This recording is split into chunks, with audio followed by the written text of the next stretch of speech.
What kind of issues are involved with purchasing landlocked property? Well,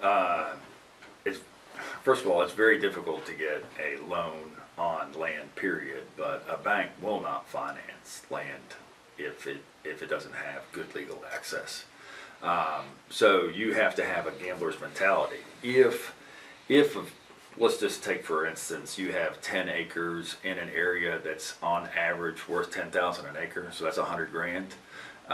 If it didn't have good legal access, it could be worth significantly lower. It could be worth 20 or 30,000 instead of 100,000. So whoever is interested in buying this property is certainly taking a huge gamble. It would have to be a cash purchase, or it might be an owner financing situation.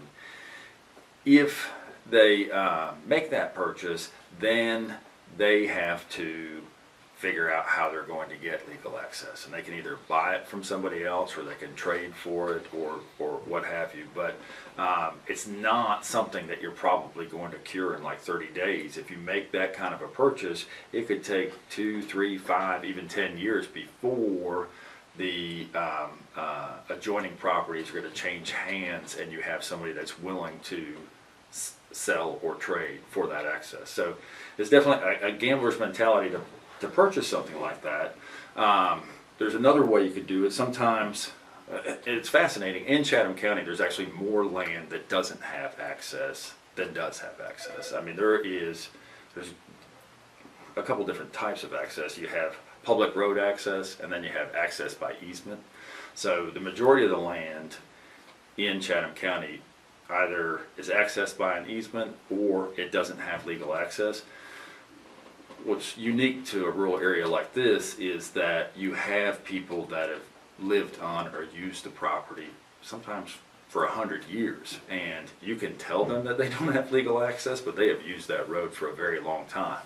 If that's the case, they can sue for access, and they will most likely win. You go to court, you say, my dad used this, my grandfather used this, I'm using this, it's been open and notorious for a long time, and the courts will say, yeah, we're not going to cut you off. So is that after like 1 or 5 or 20 years, or? It's usually 20 years. Open and notorious, 20 years. But it is more of an issue of the judge or the magistrate that's sitting there. So, 20 years is a big to do, but you could have a piece of land that is landlocked, owned by somebody else, and if the person that you're crossing their land writes you a letter and says, I'm giving you permission to use it now, then there's no 20-year clock. It's open and notorious without permissive use. So if someone says you can use it now, but you might not be able to use it later, the clock stops. So it gets kind of complicated. It gets kind of complicated in that regard. So I bought landlocked land before, land without access, and determined to get access at a later time, and we were successful in doing that. And I've represented people that decided to buy landlocked land, and they were able to get good access. But it's not for the faint of heart, and it's definitely a gamble, and it could be a burden.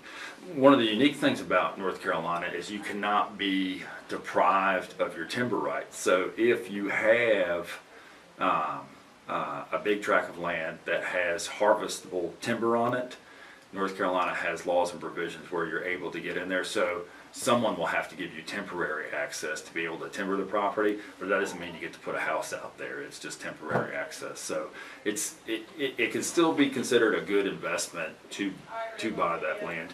And then we have situations here right through Pittsburgh where there was land that had no access, and the next thing we know, there's a 4-lane highway going through it. So that land went from almost worth nothing to worth thousands and thousands of dollars per acre.